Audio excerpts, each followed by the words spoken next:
ดังที่ข้าพเจ้าได้กล่าวมาแล้วว่าจิตมโนวิญญาณ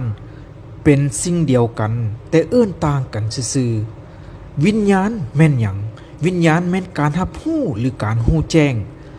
คือการเข้าไปรับรู้ในเรื่องใดเรื่องหนึ่งสิ่งใดสิ่งหนึ่งนั่นเองยกตัวอย่างเช่นเข้าไปรับรู้อยู่ในหูคือเขาจะรู้ตัวอยู่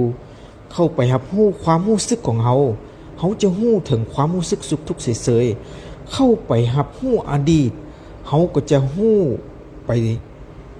รับรู้ถึงอดีตที่ผ่านมาแล้วจะพาให้เกิดความรู้สึกสุขทุกข์ขึ้นมาไปรับรู้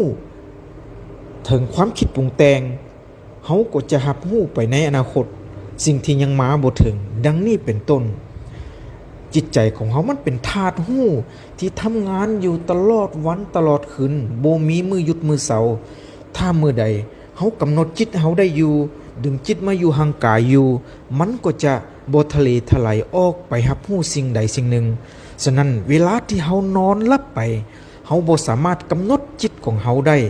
จิตใจของเขาจึงจะฟุ้งซ่านออกไปอาจจะไปอยู่กับอดีตก็พาให้ฝันไป